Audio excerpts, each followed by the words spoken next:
How we doing, everybody? And welcome into Wisconsin Sports on the Go with Trage. I'm your host, Trage. It is Wednesday, April 9th. Is it the 9th already? Holy crap. April 9th already here. The college basketball season wrapped up.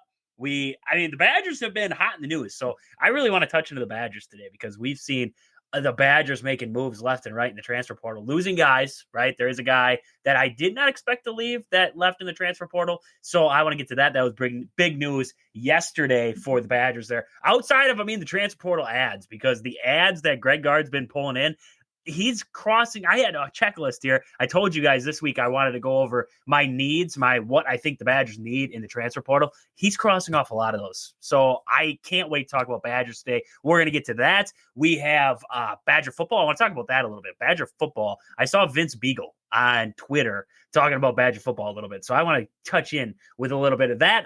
We got Packer talk. We're going to have hopefully a couple special guests coming on tonight here on the show for Packer time for a little Bucks talk here. So we're going to have a little bit of that going on. Goodness, we have all kinds of stuff happening. And of course, the Brewers, right? Of course, the Brewers we're going to get to. Aaron, sadly, Aaron is not here right now. He will be, right? He will be. He got tied up at work for a little bit. So he's going to be late. Jumping on tonight here. So right now, we're gonna touch with what I thought was the biggest news in Wisconsin sports in general coming into this into the show today, I guess, right? And that was the Brewers. They went out and made a move, and this is a move that kind of got everybody talking. And it was an interesting move, right? I didn't expect it. So the Brewers went, and most everybody's going to know about this trade by now, right? It's Wednesday, it already happened, right? It happened over there on Monday. The Brewers traded for Quinn Priester there from the Boston Red Sox, and they sent out their Yofri Rodriguez, number 7 prospect in the Brewers system, and a pretty good outfield prospect, right? Number 7 prospect in your system there. He started out the year for the Timber Rattlers. I believe he's 5 for 12. At this very moment down there with Timber Rattlers. So he's, started out pretty well for this Timber Rattlers team. 5 for 12 with a double and a triple in his first 3 games there with the Wisconsin Timber Rattlers. So pretty darn good start there for Rodriguez. He actually already earned a top signing bonus, $1.5 million there in 2023 when he came in that international class there and made it to high A to begin 2025. So pretty quick jump there for Rodriguez. They also sent over the number 33 pick. It was a comp A pick that they had, so they sent that over to the Red Sox there, and then also a player to be named later. So I don't know. We know, like I said, nobody knows who that player to be named later is, but I've seen a lot of people, and they're like, I can't say that the majority of people are excited about this trade. Right. I'm not going to say I was, because I remember Quinn Priester with the Pirates, and all I remember was the last highlight I remember seeing of that was Sal Frelick hitting a bomb off him. So, I don't have many good memories of Quinn Priester from what I've seen. But what I'm going, and I'm going to take a stab at it from a different angle, because it doesn't excite a lot of people, right? It doesn't excite a lot of people for Brewers make a move like this. I don't think this was a move because, we look at the injuries, right? The injuries left and right. Now Nestor Cortez on there. We have one starter from what we were going to have in spring training with Freddie Peralta.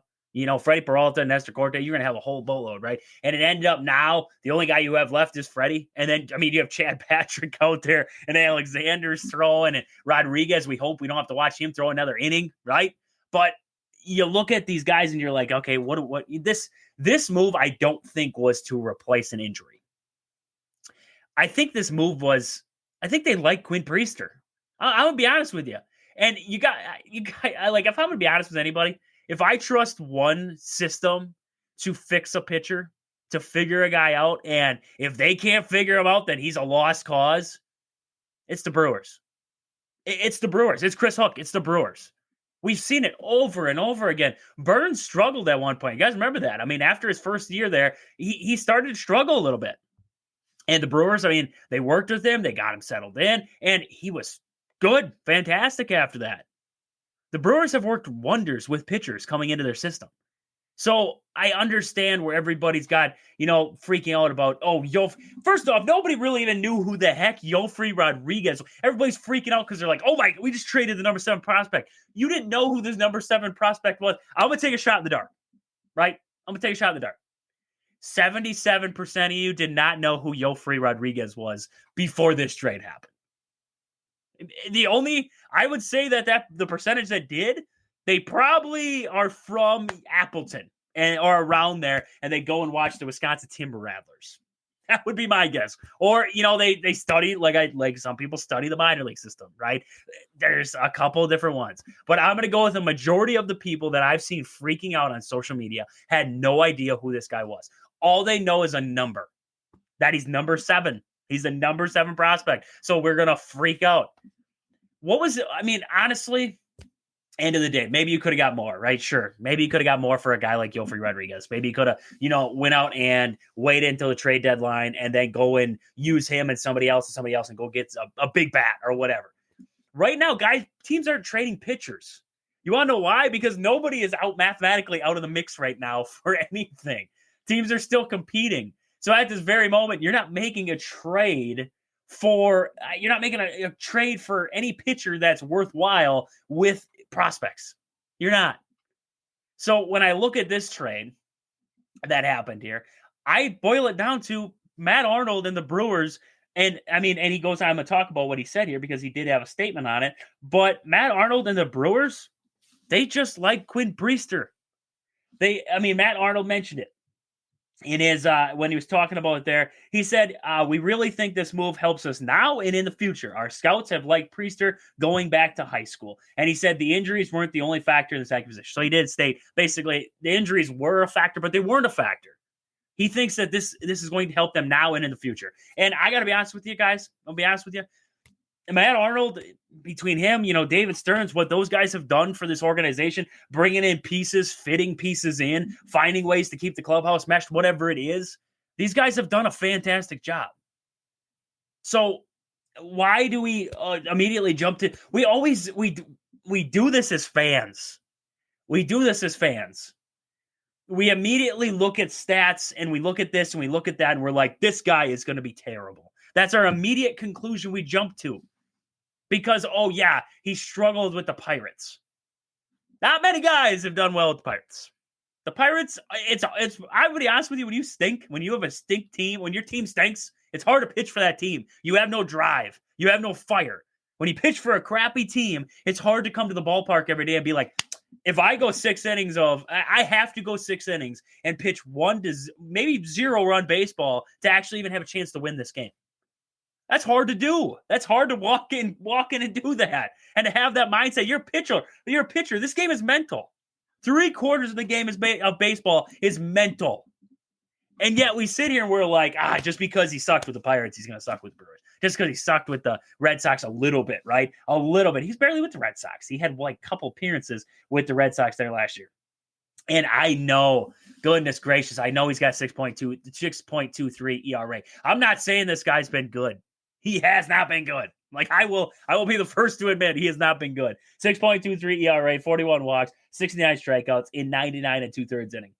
Over his minor league career, he's 26-17, 3.61 ERA, 87 games, 84 starts, 428 strikeouts in 408 2/3 innings. So, the stats aren't really pretty. I will say that. The stats are not pretty. But the Brewers have done a lot more with less. Be honest with you. And this, I seriously don't think this was a move that the Brewers were like, this is a guy, we're going to bring him in, and he is guaranteed he's going to carry us. No, that's not what this move was. The Brewers see something in Quinn Priester. I don't know what, to be honest with you. I don't know what. I know he's got a decent changeup.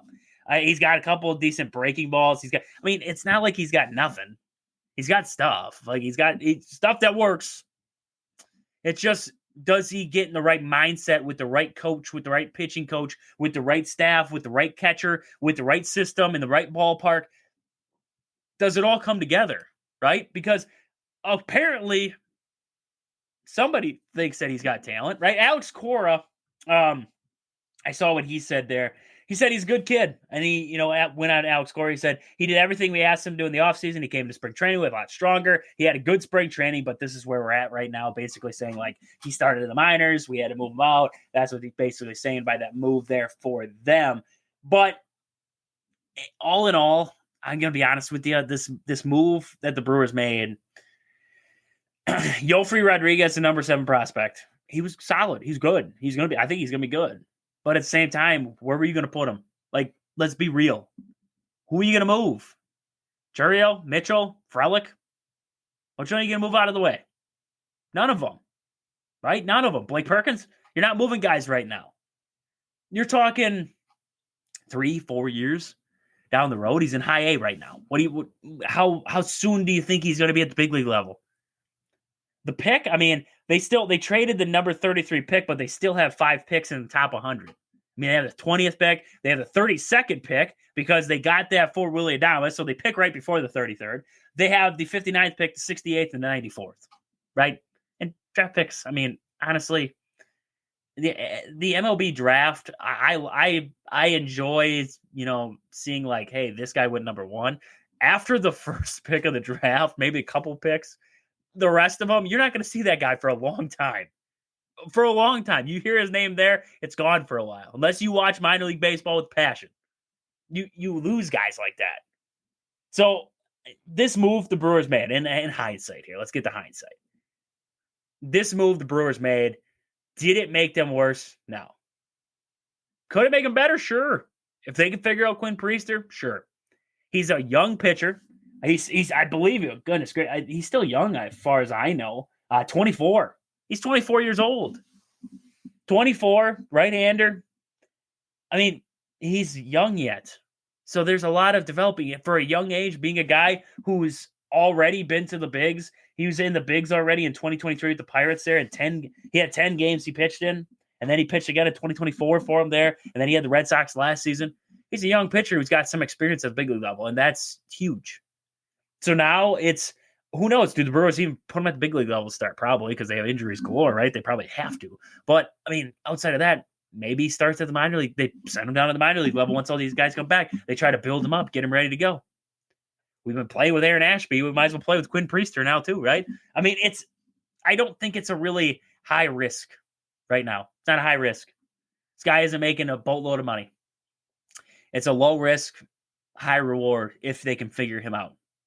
So we'll wait and see. I mean, I'm not going to say I love the move, but I don't hate it. Like, this isn't a move that I think is going to, they weren't making a move that was going to try and put him over top right now. And I don't think there was a move out there that they were going to make right now. I think they should go get Spencer Turnbull. I've said that. I think they should go get Spencer Turnbull. But as of right now, I don't think they're making a move nobody's trading their best pitchers right now. Nobody. So you're not making a move for an ace. So what are you going to do? What do you want? What are you going to go grab? Right? And I guess that's the question that Brewer fans have to answer themselves. Everybody who's freaking out right now about Quinn Priester coming to the Brewers, what direction are you asking the Brewers to go to? Where do you want them to go and find a guy right now? Because the minors are pretty slim pickings right now for the Brewers. And outside of that, no team, unless if you want to give an arm and a leg, which is what the Brewers did just for Quinn Priester, right? We're freaking out about this package. What kind of deal do you think you have to put together for an actual ace or an actual number 3 in the rotation? Because nobody right now is looking to move a guy unless you give them, you basically give them your house. You want to give them your house? Sure, give them your house. But right now, it's not realistic.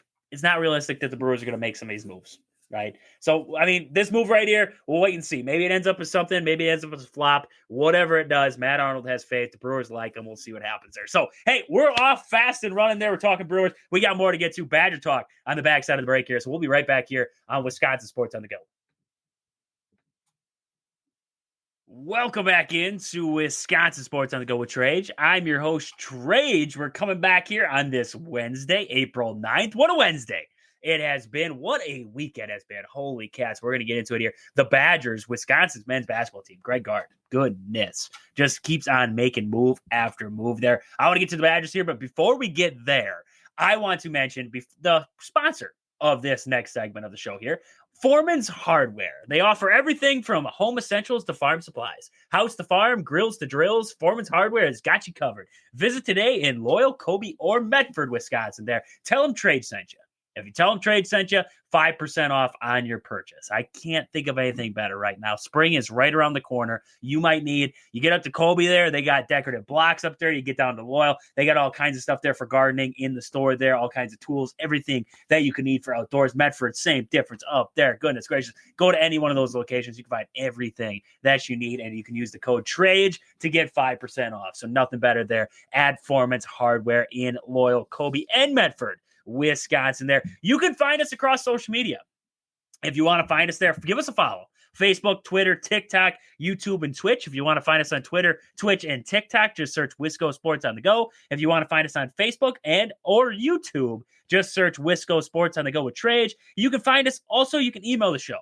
You want to email the show? You want to let us know what you're thinking, your thoughts, concerns, comments, whatever you want to send us there, you can email us there, wiscosportsonthego@gmail.com. That is wiscosportsonthego@gmail.com. You can also shoot us a text. Hit us up at the text line. Tell us know what you're thinking, your thoughts, everything you got for us. 715-990-4914. That is 715-990-4914. So right away, before we get over to the Badgers there, I want to get to the best and worst, right? Because we started a new segment, right? 2 hours now. Don't forget, 2 hours the show is now, if you want to catch us on the backside of that first hour break there. But we got new segments here on the show. And the first segment we got for the night here, best and worst of the week. So we got our best and worst of the week. My worst of the week, and this is one, I stuck with the Brewers with this one. I stuck with the Brewers. My worst of the week for the Brewers, number one's got to be the injuries. Goodness gracious. I have to say it has got to be the injuries for the Brewers, because this pitching staff, I mean, when I saw that Nestor Cortez was now out after he came back and pitched a fantastic game after getting just shelled against the Yankees, and just comes back, pitches a fantastic game. And then I find out we all go like, he's hurt? Are you serious right now? He's hurt? And it's like, what else? What could go wrong now for the Milwaukee Brewers, right? Who else could get hurt? Freddie? Like, is it going to be Freddie next? Like, knock on wood, right? My hope is, and that's going to be everybody's hope, right?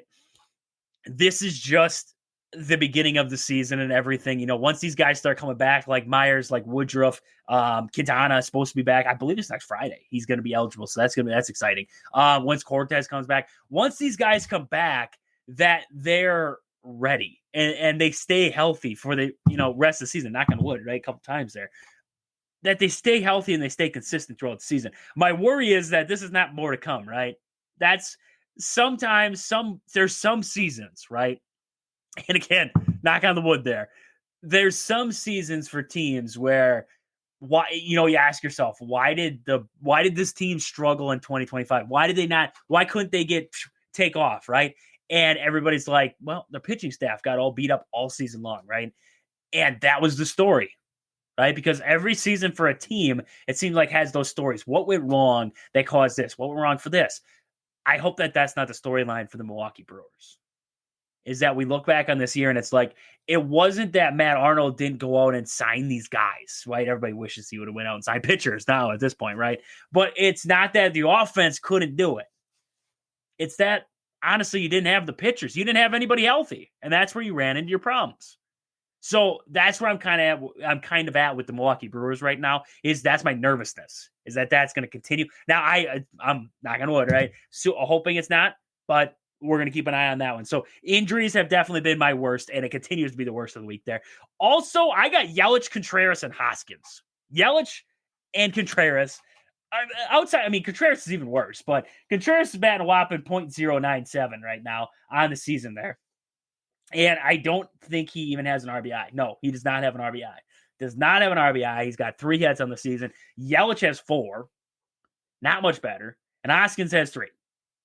So between all of them guys right now, it has not been a pretty start. Has not been a pretty start in the slightest. Now, at least Hoskins has got a couple RBIs there. Yelich has got 5. So, at least they're knocking in guys. But if you want to look at this team and you're like, well, what are they missing yet, right? Because outside of the pitching, what are they missing, right? Well, they just went off, and everybody's still freaking out about this team. Like, they're still not good. They're still not good. Guys, like, they just won 5 out of 6 there. And Yelich is hitting not worth a darn. Contreras isn't hitting worth a darn. And they're still back up to 500. Still playing pretty good darn baseball. Now, right? So, I mean, we'll wait and see with that one. But those guys are my worst of the week so far. Hopefully, they start to pick it up here in this with the Rockies there in that series, and then moving forward there for the Brewers, because they could definitely use those guys heating up there. My best of the week, I'm going to go Sal Frelick and Bryce Terang. Sal Frelick leads the Brewers. He leads them in average right now. On base percentage, 452. He got 14 hits, 378 batting average right now. He has been nothing but fantastic for the Brewers here. I believe his OPS is at 912 right now. He has been huge. 17 total bases. Love to see it. Love to see it there. Jackson Chourio, too. I mean, I don't want to leave him out. 295 batting average there, 880 OPS, 13 hits. He's got 9 RBIs, 3 home runs, 26 total bases. He's been fantastic. It's just the strikeout numbers. 5 in the opening game does not help, but 15 in total here to start the year. So we'll see if that starts to turn around there. Bryce Terang has his hitting streak still intact, so that's exciting there. That's exciting. As of right now, as we're recording, still has an attack. We'll see what happens, but exciting stuff there. Bryce Terang has been hot to start the year too. So the young guys are kind of carrying this team right now while they're waiting for Contreras, Yelich, Hoskins, those guys to show up to the party and see what happens and hopefully get this pitching staff healthy there. So my next best of the week, and that's where I'm going to lead into the Badgers here. Gregory Gard is cooking in the portal. He is cooking in this portal right now. He signed up. These last ads have been huge in my eyes. So I went into this and I said, and this was my list, and Aaron can double check that when he comes on later here. But this was my list from last week. I didn't get to it, but it was, where does this Wisconsin team need to look in the transfer portal? That's what I labeled it. I said a true point guard. I said this Badger team needs a true point guard. What do they do for me? They go out and they grab a true point guard out of the transfer portal there. Boyd coming in for this Badger team. He's from San Diego State. He's fantastic. He is fantastic. And it's a move that we all were kind of waiting for because we heard about it. And it was, just a matter of when's it going to happen, right? Nick Boyd he's been in the portal. And the Badgers were rumored, and they got the crystal ball prediction, and they were all over it. And they're like, oh, he's going to come. He's going to be there. He's going to be there. And it's like, okay, well, when? When is he going to sign? Because I keep hearing this, and there's other teams that are still in the mix, right? So they're still talking to him. And I was like, just get it done. Get it done, right? I just want to see him in Madison. I want to get this guy in here. Nick Boyd's an experienced guy. He was with Florida Atlantic when they went to the Final Four there. He was with them there for 3 years underneath the Dusty May. So he's experienced with Dusty May too. But I mean, he's an experienced guy, been around the block with Florida Atlantic there, was a big contributor for Florida Atlantic in those couple good seasons. In that season they went to the Final Four, he was averaging about 10 points a game. I mean, he's close up to 10 points a game, about 9. And then the season after that, he was averaging about 10 points a game. And then this last season, for San Diego State there, he was averaging 13.4 points per game, 3.9 rebounds. You're talking about a guy with 4 assists per game. He's an experienced, true point guard. And that's what I wanted. That was my number one ad. I was like, go get me a true point guard. Bam, there he is. Now, this is what we're assuming, right? John Blackwell's coming back. There's your backcourt. That's a pretty darn good backcourt. That is a pretty darn good backcourt, if you ask me. Because you also, along with Nick Boyd, you want to talk about adding some depth there in that backcourt. You added some guys. You added Andrew Rode there, the Wisconsin native. That was exciting. I was glad to see him from Milwaukee there, be able to come back and play for the Badgers there in his last season. I believe it's his last season here. After spending a couple years, he was with St. Thomas, and then he ended up with Virginia for a couple, and now he's going to go to Madison. I don't know if he's got a COVID year. I don't know how COVID years work or any of that kind of crap, but another guy to add into that backcourt, an experienced wing, a guard there, but a 6'6" guard. It's a big guard, right? It's a big guard. He can get after you. I love what this guy brings to the table here. I was watching a little bit of his highlight tapes there. Last season for Virginia, about 10 points a game, about 3 rebounds, 4 assists, and he shot about 43% from the field. That's pretty darn good numbers. Pretty darn good numbers there from Andrew Rode. He actually from 2 seasons ago to this last season progressed well. 2 seasons ago was averaging 4 a game there with Virginia. This last season averaging 10. He got those minutes up about 6 minutes more per game there. But I love the shooting too, 41% from 3 there on the season, and then that nice 43% from the field on the season. All those numbers that I'm reading off is like, love it. Love to see it. Love to see it from a guy like this. I mean, a Wisconsin guy coming back home, defensing and shooting. The defense and the shooting ability are what stick out to me. He's got some range. He has got some range. I think he had, if I'm not mistaken, he had a couple deep ones when I was watching that highlight tape there. But he is an impressive shooter, and he's an impressive passer. He's an impressive passer, too, which I think is going to play very well because of a couple of the other guys that the Badgers got, right? You already got, I mean, think about it. You got Nolan Winter in the room already. You have John Blackwell. You're going to have Janicki back, right? We're going to talk about Xavier Amos. He's not coming back at this very moment. Maybe, just maybe, they talk him back into coming back, but I don't know what's going to happen there. Xavier Amos is in the transfer portal. But I look at this guy, great playmaking ability, great at passing the basketball, very good finisher. He's great at getting downhill and getting to the rim, which is huge, right? You got to have guys who can get to the rim and especially score at the rim. He's a 59% shooter from the left elbow. I found that impressive. Like 59% shooter from the left elbow. Somebody went through, they did all the stats on that, and I saw that somebody did it, and they're like, he's a 59% shooter from the left elbow. I was like, yeah, get this guy to the left elbow. He's going to knock her down, right? He's going to knock her down. So I found that impressive when I was reading that there. But the big thing that I watched over and over and over again was his finishing ability. And not just his ability to avoid contact, but to draw contact and score through contact. That is an underlying something that guys kind of, they don't look at anymore because it's not a huge art in the game of basketball. Dunking is huge, but the game is transpired. I mean, how many guys actually shoot a mid-range anymore? But Andrew Rhodes pretty good for the mid-range. So that's something that I hope the Badgers can harp and they can stick with, and I really do see him benefiting from in this offense there. So Andrew Rhodes coming in, love what I'm seeing out of him. And then you bring in a guy by the name of Austin Rapp. Austin Rapp there coming over from Portland. I think this is a fantastic ad. I think he's a fantastic ad. The thing that he does not answer, and this is where I was just mentioning before, my list of things that I needed there, a physical big. A physical big. I don't think he's a physical big. From what I've seen, from what I've watched with Austin Rapp here, he's a perimeter guy. I don't want to say he's like a Danny Wolf kind of guy, but he almost plays like it. He is very good. Actually, he's very good. He's 6'10", 230 pounds. He's very good at playing off the bounce, like driving, getting downhill, getting a screen, being the guy who's not the screener, but getting screened, right? He's pretty good there. So when I look at a guy like Austin Rapp there, it's like, okay, you answered my question of I need shooters, I need scorers. But you didn't answer my question of I need a physical big. I need a guy who I can put into that post area and he can play body. You didn't answer that question yet.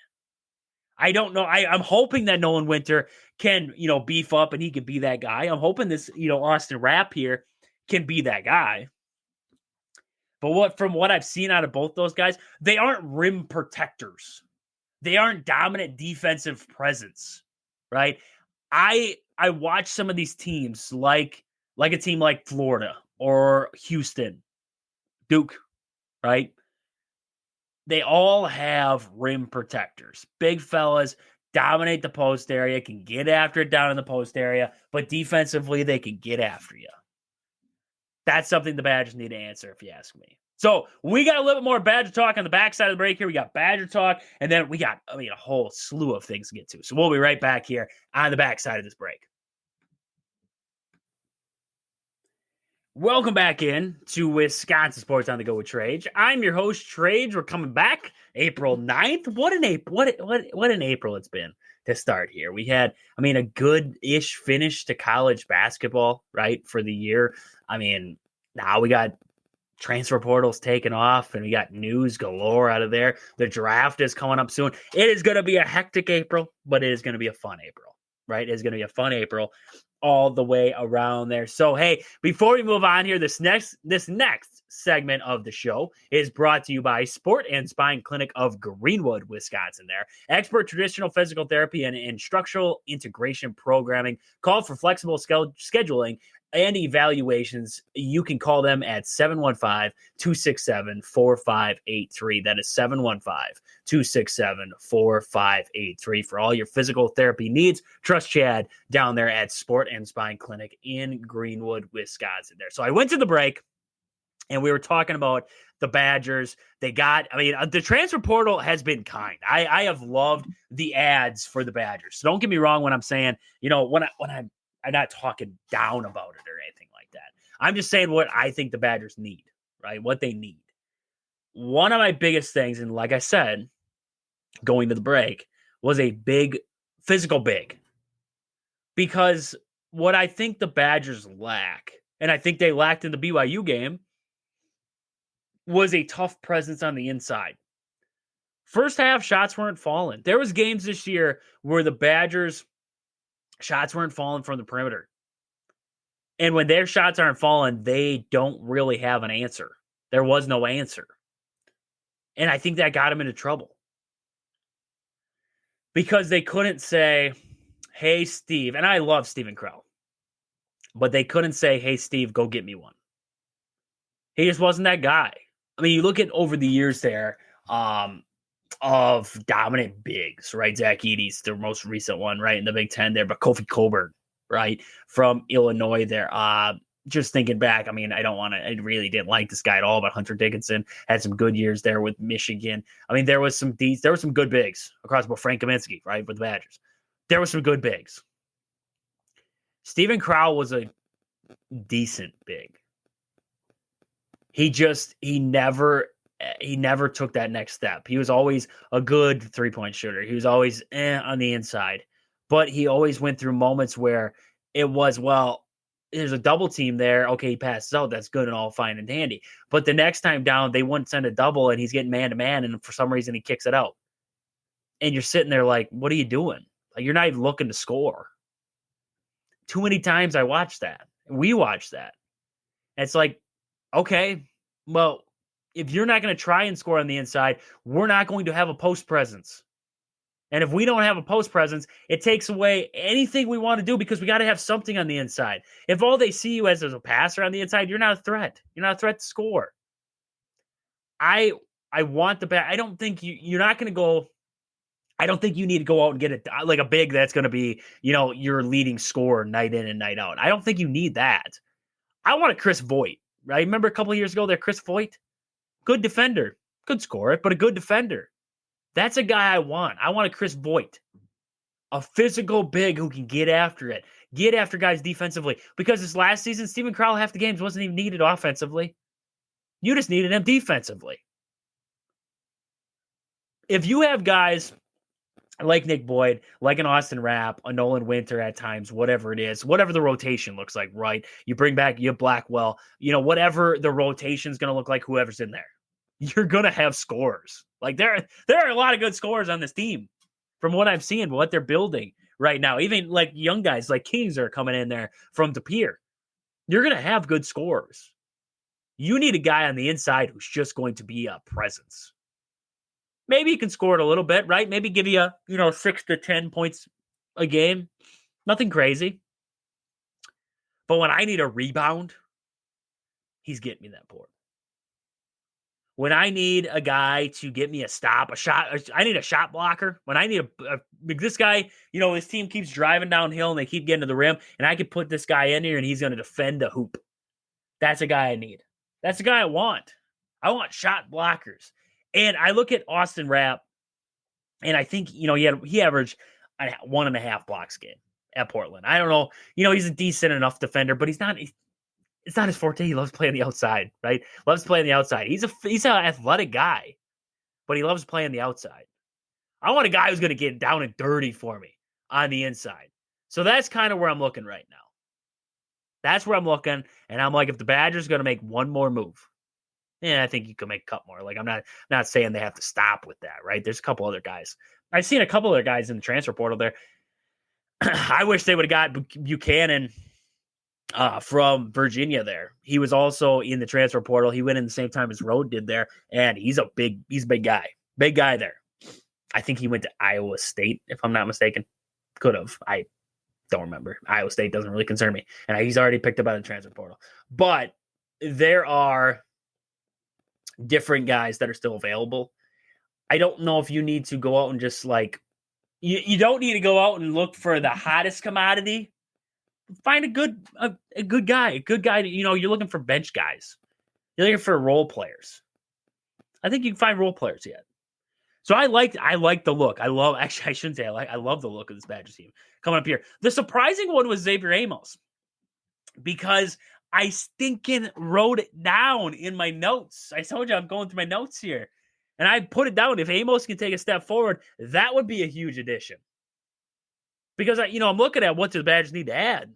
If Xavier Amos took a step forward, like I thought he was doing in the Big Ten tournament, because honestly, like, watching him in that Big Ten tourney, I thought Xavier Amos was definitely taking a step forward, playing a lot better basketball, smarter basketball on both ends of the floor. I thought there was times where Xavier Amos, he would play well offensively, but his defense was like, he was lost. I don't know what happened. And then when it came to the Big Ten tournament and then a little bit into that tournament there, I thought he kind of turned it on for this Wisconsin team. Played well against UCLA. Played well against Michigan State. Michigan did not score, only played in 8 minutes that game. So it's not like he had a lot of minutes there for this Badger team. But, I mean, he produced well down the stretch there and started to kind of put it together. And I was like, yes, finally, Xavier Amos is putting it together. We're going to see him take that next step next season in a bigger role, right? Because when I look at him, or what we saw from him, I thought he was going to get, he's probably averaging about, I don't know what his minutes average was last season there, but probably I would say was around 8, 9. Yep, 9. 9 is where he was at. I mean, he wasn't averaging a lot of minutes, but I think he was going to increase. Carter Gilmore's gone. That was a big thing, was you had Gilmore. And Gilmore took a lot of the minutes from Xavier Amos because Gilmore was playing so well. Gilmore turned it on offensively, so you didn't really need Xavier Amos offensively because Gilmore was doing everything that Amos was doing. So it's like, you didn't need it. So his services were kind of limited. But now that Gilmore's gone, I thought Xavier Amos was going to step into a bigger role. This move it's weird because I don't know where he's going to go. I don't know if he's going to get somewhere better than Wisconsin. Maybe, just maybe. But I thought Wisconsin was a pretty good fit for him. And I honestly thought next season we could see Xavier Amos fit into a larger role in Madison. It's not like Greg Gard was limiting what he was able to do, or besides, a minute restriction, right? Not letting him play a lot of minutes.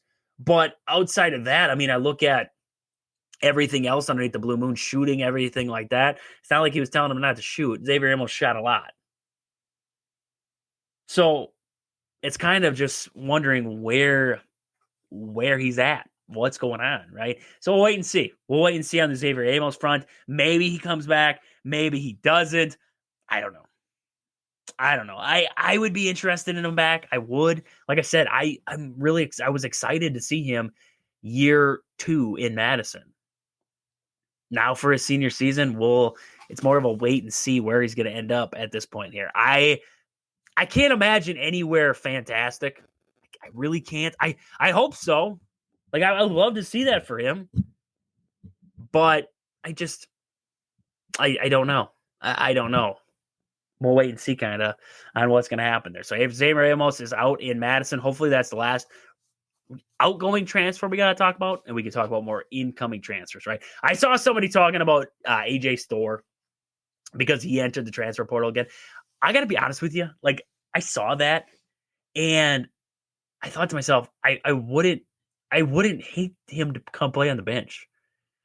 What could he possibly ask for NIL wise at this point? Like, honestly, what could he possibly ask for? He just stunk at Kansas. He can't ask for a lot. And I think it would be it'd be an awesome finesse story. Greg Gard brings him in, he plays well, he's going well, he leaves, gets big money, comes back after he starts stinking. And then it'd be even funnier if Greg Gard fixes him again. That'd be awesome. That'd be absolutely awesome. I saw it. I saw people talking about it, and they're like, absolutely not. Absolutely not. And I'm like, if he wants to come back and sit on the bench, play off the bench for the Wisconsin Badgers, AJ Storr off the bench in Wisconsin. I don't understand why people would hate that. I don't. Like, I'd take it. Why not? What's it going to hurt? Actually, I think it'd be pretty cool. AJ Storr's an athletic guy. If he gives me solid defense, gives me something, scoring, whatever, I can live with it. Something in Wisconsin worked for AJ Storr. Maybe it doesn't work second time around, right? I don't know if it's a Jeremy Jeffress with the Brewers. He'd leave, suck, come back, do well, leave, suck, come back, do well. It's a weird, like, love-hate relationship between the two. I don't know what the case would be with AJ Storr. But when I saw it, I was like, I don't know why people hate this move so much. I think it'd work. I'd laugh. I would seriously, if they got him back, I would seriously laugh. So we'll wait and see what the Badgers do next in the transfer portal. I saw they were targeting a different guy. He's from Wright State. From Wright State, they're a guard. So from what I've seen, it looks like the Badgers are targeting a lot of guards. So we'll wait and see. We'll wait and see what the Badgers want to do next year. I'm excited. I'm excited to see what they're going to do. Maybe it was AJ Braun was the guy's name. AJ Braun was the guy's name on the way out. Maybe. I don't remember now. I don't remember off the top of my head. Maybe it was AJ Braun or it was Alex Huabregsky. Wright State at the end of the day. All I know is that the Badgers are targeting a guard. They've been in talks with another guard, so we'll wait and see. We'll wait and see what Greg Gard and the Badgers do here moving forward. So, hey, on the backside of this break, Aaron should be back on the backside of the break here. So we're going to talk a little bit Badger football. We got Mellow Yellow Minute to wrap us up here for the top of the hour. Next hour, we should have some Packer talk for you, Bucks talk. We got all kinds of stuff to hit yet today here. So we'll be back here on the backside of this break. Welcome back into Wisconsin Sports on the Go with Trage. I'm your host, Trage. We're coming back. We're wrapping up the hour here. Remember, like I always tell you guys, or well, just started telling you guys, right? The show is now 2 hours. So don't forget to come back here. Top of the hour, we'll be back here with another hour of Wisconsin Sports on the Go with Trage. I'm your host, Trage, coming back here tonight. I just wanted to let you guys know that this next segment of the show is sponsored by a fantastic sponsor of the show here, Marshfield Motor Speedway. The half-mile paved racetrack 3 miles west of Marshfield on County Road H. Find upcoming events and races at marshfieldspeedway.com. That is marshfieldspeedway.com. I can't wait to get down there this summer with the family, the wife and the kid. Get down there, see some great racing, great food, great atmosphere. There is nothing better than a night at Marshfield Motor Speedway. Make sure you check out the schedule because it is fast approaching, right? Spring is here. Summer is going to be here before you even know it. And the racetrack is going to be buzzing weekend after week. It's going to be just madness. So make sure you guys are checking out the schedule there for Marshfield Motor Speedway. Also, make sure you guys are checking us out across social media because we're always sharing that kind of stuff on social media. Facebook, Twitter, TikTok, YouTube, and Twitch. On Twitter, Twitch, and TikTok, search Wisco Sports on the Go. And on Facebook and YouTube, you can find our show there, Wisco Sports on the Go, at Wisco Sports on the Go with Trage. That is Wisco Sports on the Go with Trage. Jeez Louise, got a little stutter there for a second. And you can always find us next day. If you miss any part of the show, you can find us next day, all podcast platforms out there, Spotify, YouTube, iTunes, Apple Podcasts, whatever you call it there. Wherever you find podcasts, you can find the show. Just search Wisconsin Sports on the Go with Trage there. So went into the break. We were talking Badger basketball before the break here. Coming back, I want to talk a little Badger football because I saw a tweet from just the other day, and it was from Vince Beagle. And he said going into the season with the Wisconsin Badgers, over-under is 5.5 wins, with the under being the heavy favorite. How has the new standard and expectation become a 5-win season? These are dark times, Badger fans. No words. ... The Wisconsin Badgers season wins for 2025. The over for 5.5 is plus 118. The under at 5.5 is 144, negative 144 there. So that's kind of where Vince is at right now. It's where a lot of Badger fans are, right? A lot of Badgers sitting there and they're saying to themselves, I mean, and this is where I was, because we're at this point with Luke Fickell where love him, hate him, whatever you want with Luke Fickell. I got to be honest with you guys. In my opinion, and maybe it's just my opinion, but it seems like a general consensus. If Luke Fickell doesn't get the job done here pretty darn soon, they're going to start selling pitchforks and start, knocking on doors down there in Madison. And in where I'm sitting right now, I got to be honest, if Luke Fickell doesn't find a way to take this Badger team to a college football playoff, maybe not this year, but next, what better has he done than Paul Chryst? That's what I got. I keep asking myself that honest question all the time, right? Because I know that the recruiting wasn't the greatest under Paul Chryst. Yeah, I agree. That last season under Paul Chryst was not great.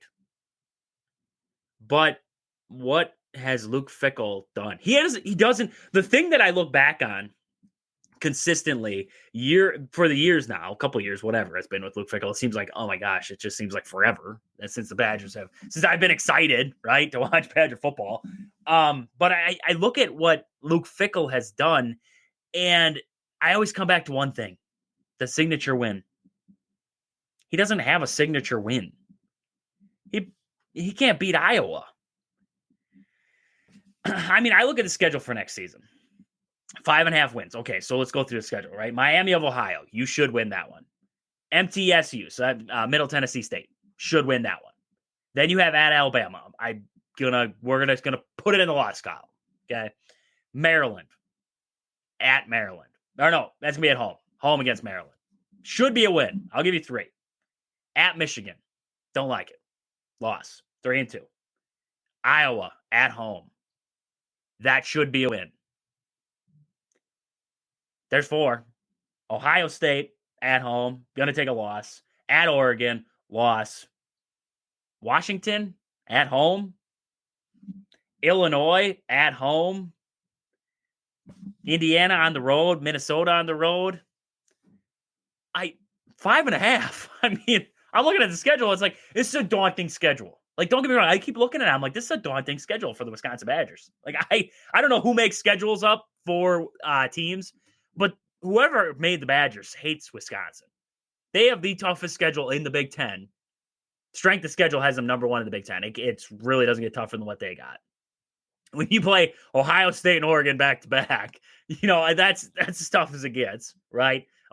Maybe they should have put Penn State in there too, just because. Let's throw Penn State in there instead of Washington. Let's play Ohio State, Oregon, Penn State, then Indiana. That'd be fun. That'd be fun little gauntlet. Like, I don't know who threw this schedule together, but it's like, holy cats. You do not like the Wisconsin Badgers. But I mean, I'm looking at it and I'm like, 5.5, that's standard.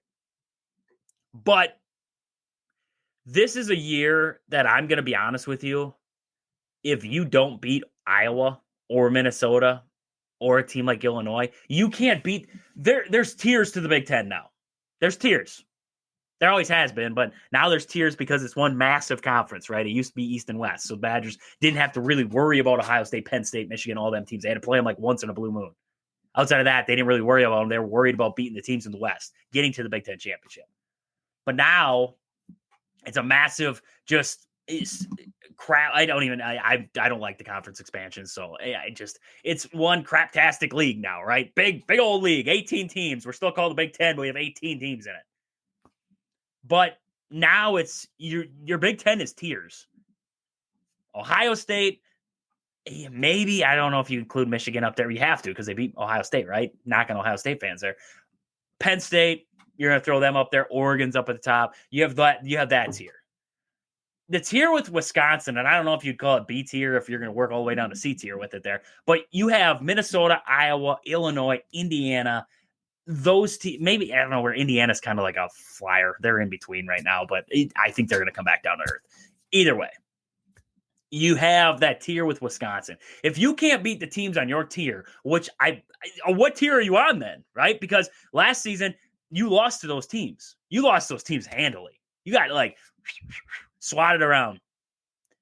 So now, what tier does that even put you on? Because if you're not on that tier, where are you? The Rutgers? Are you with Rutgers? Northwestern? Is that your tier?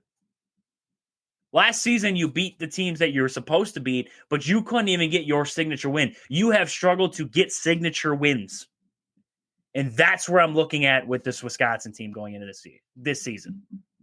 I don't think I'm as worried. I'm not going into this like Vince Beagle saying like, hey, I never thought that the Badgers over under for a win total for a season was going to be 5.5. Like that's where they had them pegged. And it was actually better odds to pick the under. That's even worse. I didn't think it would get to that point. But where I'm at with Wisconsin right now is that if you can't even get signature wins, and by anybody, I don't care. Look at the schedule here. If you can come out with a win against, here's your list of teams you have to at least maybe pick up a win. Alabama, Michigan, Ohio State, Oregon, Iowa, right? One of those teams. You got to come away with a win, a signature win, a win that says, hey, we're good. We're fine. Are you on a tier with Iowa? Are you there with Minnesota? That's what we need to find out. Or are those programs above you now? We know that Ohio State's above you. They've been. We know that Oregon's above you. They've been. Where are you at in comparisons to Iowa? Where are you at in comparison to Illinois, Minnesota, and those teams? That's what I want to find out.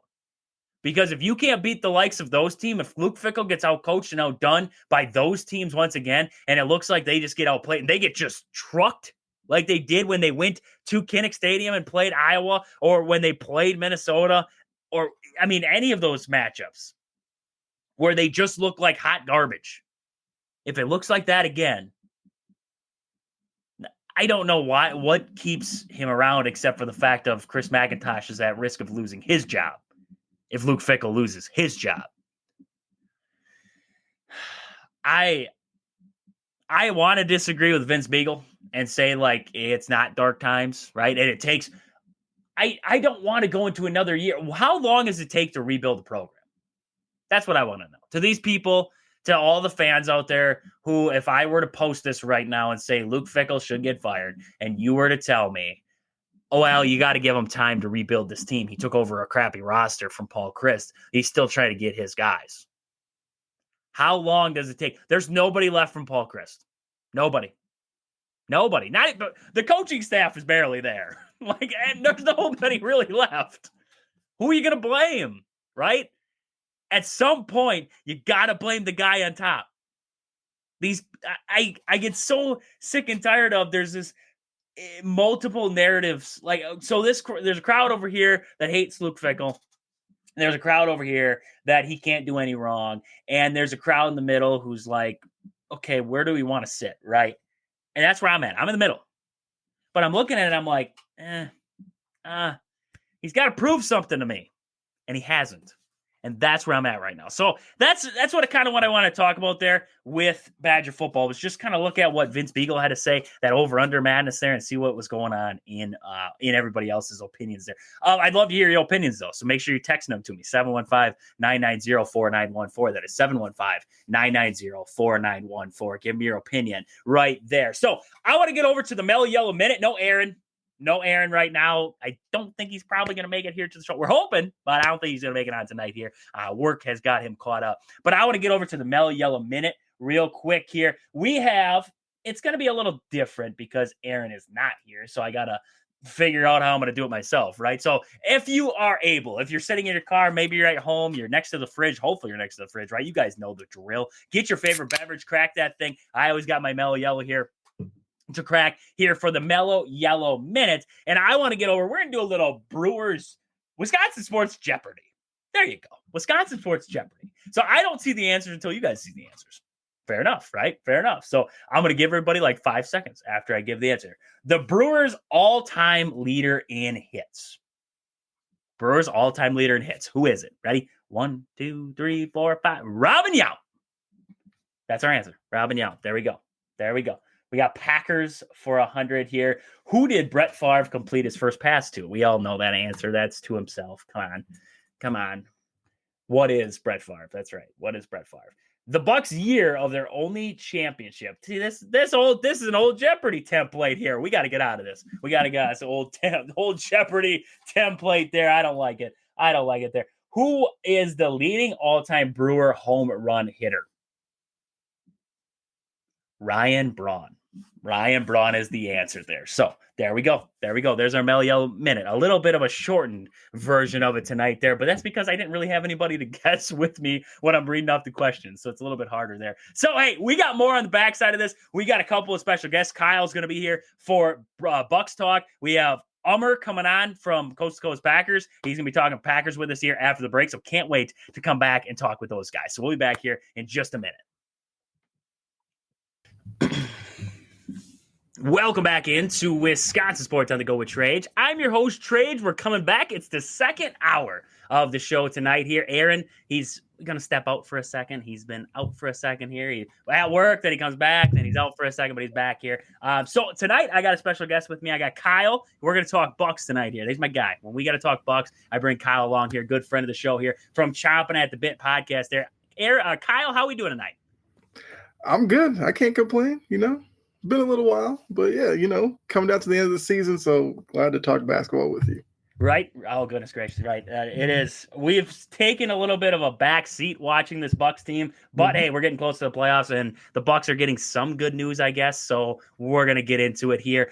Before we get there, though, I got to mention another sponsor of the show here quick, the sponsor of this segment of the show, and that's going to be Foreman's Hardware. They offer everything from home essentials to farm supplies, house to farm, grills to drills. Foreman's Hardware has got you covered. Visit today in Loyal, Colby, or Medford, Wisconsin there. Tell them Trade sent you, get 5% off. That's all you need. 5% off on any one of your purchase if you tell them Trade sent you there to Loyal, Colby, or Medford. So, Kyle, let's just dive right into it. Let's dive right into it here at this Bucks Talk. Right now, the Bucks, they've been playing well. Who they've been playing hasn't been, I guess you could say, the best of the best, right? They haven't taken on the Cavs or Celtics or anybody as of late here. But, they've taken on the Pelicans, got to win the other night. Got the Heat. They beat the 76ers, beat the Suns, a 4-game win streak there, heading into that game against the Timberwolves. Before that, went out a little bit of a losing spell there. What are your thoughts on this Bucks team as of late here? Is there anything that's standing out to you with this team at this very moment? As we kind of get close to the end here, wrapping up and hoping to stay healthy, right? Because this team has been banged up, hoping to stay healthy. Is there anything that stood out to you with this team?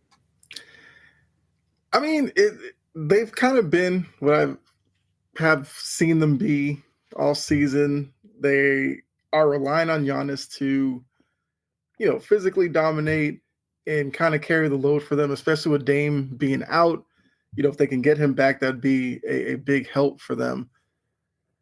I feel like they're kind of caught in a weird spot when you look at the East where, certain teams ahead of them, I don't necessarily like matchups for the Bucks, but look, you got to make the playoffs to have a shot at it. And, Giannis is battle tested. Dame has his playoff moments. Once again, if he can come back, it's a veteran group. And what that could do for the Bucks, it might give them an advantage over some of these teams that are kind of young and inexperienced. But I don't know. It's really weird where the Bucks are, like I said. Look, it's good that they're winning games now because you want to go into the playoffs with some momentum on your side. It's just going to be tough once they get in the playoffs to really get to a conference final, much less the NBA finals.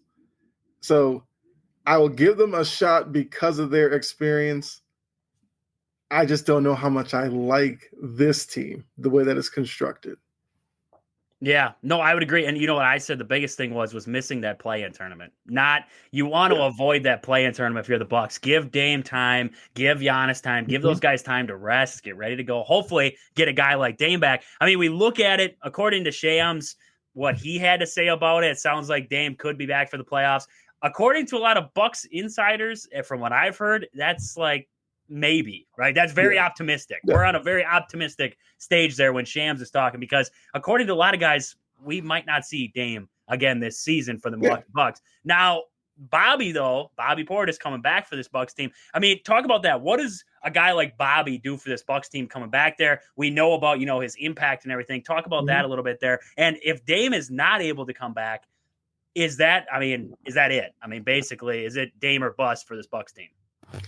Yeah, look, when you're looking at Portis, he's a guy who gives you 14 and 8, about 25 minutes a game. He shoots like 46 from the field. I think his field goal and 3-point percentage are slightly down from his career average, but they're still decent enough. I think he's like a career 38% from three. He's shooting 36. You can still work with that. I think field goals like 48 career down to 46 this season. Free throw percentage is up though, and that's a big deal. Some of these playoff games come down to guys who can step to the line, make a free throw late, and he's shooting, I think, about 82% from the line this season. He's normally a 76% free throw shooter, and his points have gone up as well this year from 12 to 14 a game. That kind of production you need. The East is seen as not as deep as the West or whatever, but there's still some good teams in the East, and you need as many guys as you can get on the floor that you kind of know what you're going to get from them. I think Bobby's one of those guys. Yeah, he'll have his moments where he'll have a game where he gets into early foul trouble. He can kind of get emotional and play undisciplined. But some instances you're willing to take that. He's a guy who can operate in the mid-range. He can hit the corner three.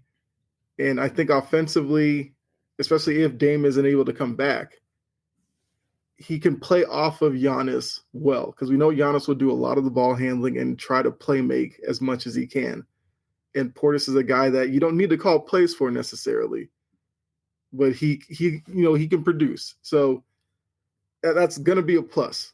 In terms of Dame, look, it's blood clots. Like you can't force him back too soon dealing with that. Like we've seen what it's done with Wemby. It ended his season.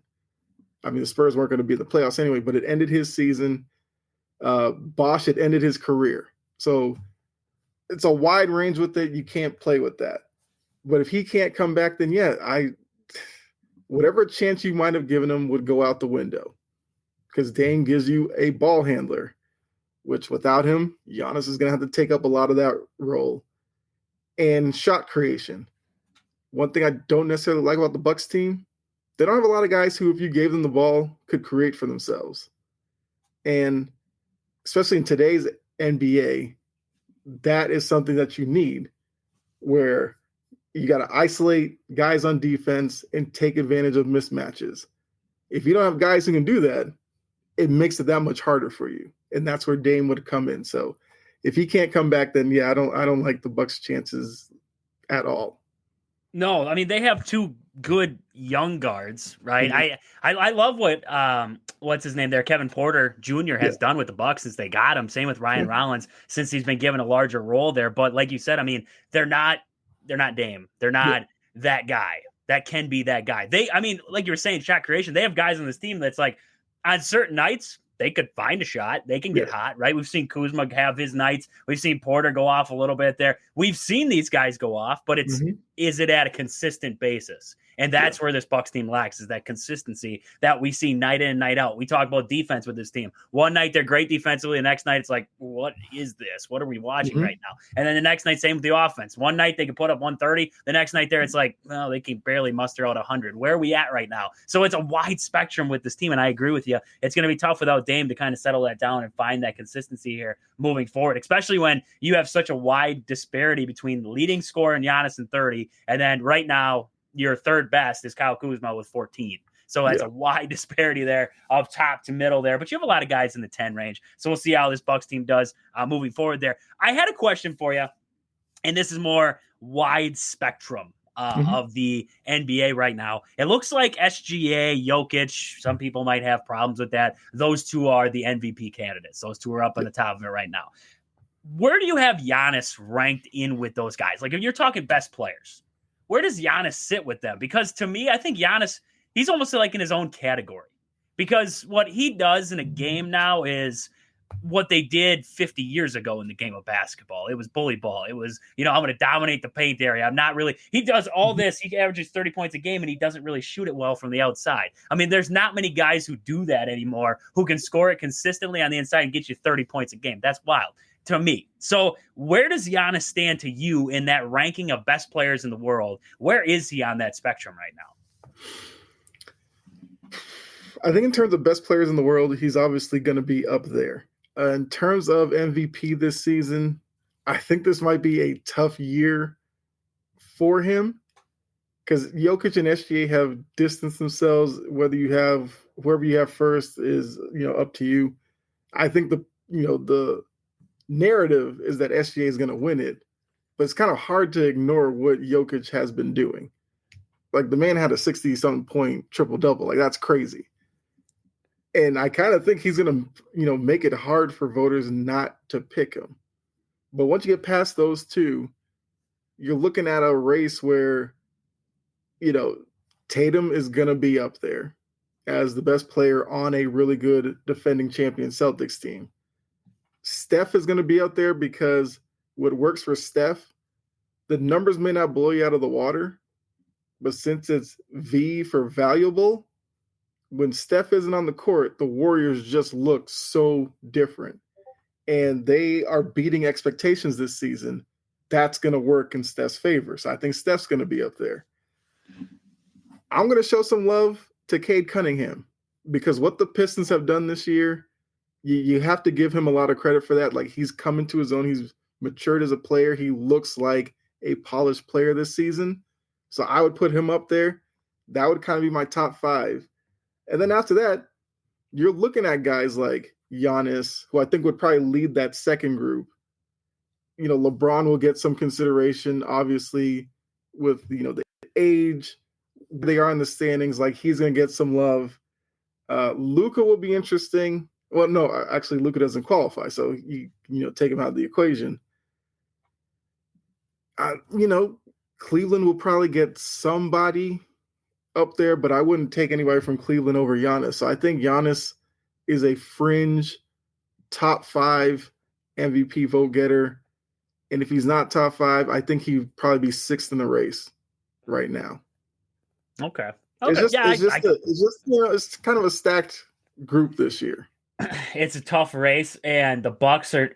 Sometimes the MVP vote comes down to whose team is playing the best too, and whose team is getting the job done. And it makes you question if Dame was healthy consistently and playing well, and then Giannis was playing well, would that put Giannis higher up on the list? Because then people would be talking about Giannis because the Bucks would be near the top in the East. So it always has that weighing in on people's minds there. So I guess we'll wait and see. I'm guessing it's probably going to be SGA. I'm going to agree with you there. I do, like you talked about Cade Cunningham, though. What the Pistons have done this year from being basement dwellers to what we see now, can't believe it. I absolutely can't believe it. So before I let you go, we got just about here to our commercial break. We got to let Kyle go for the night here. But Kyle, before I let you go, big Boston guy over here, you saw a little bit of Quinn Priester there with the Boston Red Sox. The Brewers just made that trade. What are your thoughts on that deal that the Brewers and Red Sox kind of struck up? Brewer fans think they got hosed. Red Sox fans are kind of like, we didn't need the pitcher right now, but we got a pretty good outfielder. Where are you at right now with that trade? Look, I mean, I was surprised that it went down because when the Red Sox got Priester, there was a lot of talk about his potential. And I think the problem with Priester in Boston was there's been a couple of guys who've come up from AAA or AA through the system that have made debuts with the team that look good. So I think it kind of pushed Priester down a little bit. I do think for Priester, this probably works out better for him because early in the season, the Brewers pitching hasn't been that great. I think they're second worst in terms of team ERA at like 6 a game. So if Priester can kind of flash that potential and show what the Red Sox saw in him, I think he came from the Pirate system as well. Maybe mid-season or even in like a few weeks, maybe he establishes himself in that rotation and can kind of start carving out a bit of a career for himself. Like I see why the Brewers did it. I mean, Brewers fans, you gave up your number 7 prospect. That you hear number 7 prospect, fans will automatically kind of overreact to it because it's a high ranking prospect. But you got to think about it. Brewers need pitching. They got a pitcher with potential. I feel like it kind of works both ways because the Red Sox are kind of loaded in the outfield, but he's a bat. And, in Fenway, in that division, you always need bats. So I think for both, in a couple of years, they'll probably look back on it and say, both got something that we wanted, and, hopefully somebody win-win. gets screwed. Yeah.